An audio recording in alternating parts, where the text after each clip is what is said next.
So today I got sent via email a link to Mike Adams' website, naturalnews.com, and the title of the newsletter was called Got a Milk Pustache. Celebrities are smearing their lips with pasteurized pus to reveal a shocking new video. So Mike Adams is going on about how there's so much pus in the milk and, you know, bad pus is bad, and I agree. And talking about how the dairy industry's marketing spin, dairy industry promotes fraudulent health claims, Mike Adams saying, and talking about how bad pasteurized milk is. And then at the bottom he says, see our raw dairy infographic that explains the difference between pasteurized milk and certified organic fresh raw milk. Well, Mike Adams sort of, you know, and I've got nothing personal against Mike. I think he writes some good things now and then. Just this one really seemed like he didn't know what he was talking about. The reason why I'm saying that, he was making fun of the pus and celebrities having, you know, the got milk mustaches on their lips.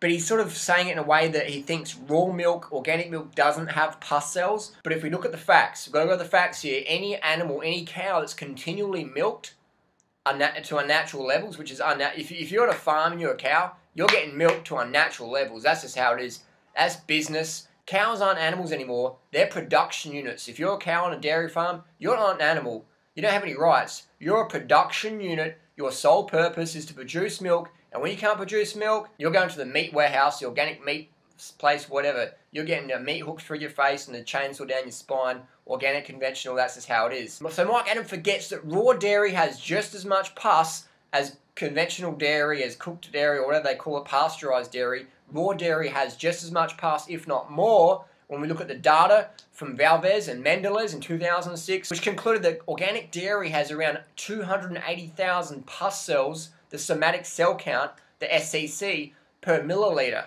And conventional dairy is around 207,000. Those studies were done in the state of Maine in northeast US. So when they compared the organic dairy to the conventional dairy, the organic dairy had more pus cells, a higher SCC, somatic cell count ratio, than the conventional stuff. So if you're eating raw dairy, you're getting a lot more pus because the pus cells are still live. They haven't been cooked out or pasteurized.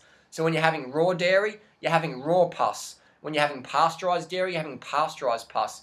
So when Mike Adams forgot to state, I'm not sure if it's on purpose or just because he's a newbie, he doesn't know, but he forgot to add in that the raw dairy has more pus than the pasteurized dairy. Now, personally, I don't promote any dairy consumption.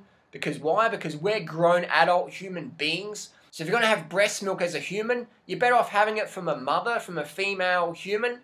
And if you're a grown adult, that's a little bit, So what you want to do is you want to get off the cow's tit, get off the horse's tit, get off the dog's tit, get off mummy's tit. If you're an adult, if you're a human, get off the animal's tit. That's sort of bestiality, isn't it? Just saying. So that's my comments and critique on Mike Adams' dairy sort of ordeal there. And nothing personal against Mike Adams. I think he produces some good work occasionally. But today, I don't know what happened there. I think maybe the keyboard slipped or something because he didn't put all the truth out there, which he normally likes to do. So there you go. Raw dairy, just as much pus. Organic dairy, more pus than conventional. That's just how it is. If you want to get rid of the pus out of your diet, don't consume any dairy products. Because if it's raw, organic, it's got a higher SCC, somatic cell count, than the conventional stuff. Just get rid of it. And remember, dairy products contain over 80 active hormones. Write to Mike Adams and ask him to do an article about the over 80 active hormones that are naturally occurring in the raw, organic, unpasteurized dairy. Ask him about that. I'm sure Mike would love to do an article about that, being the health ranger and all. Just saying.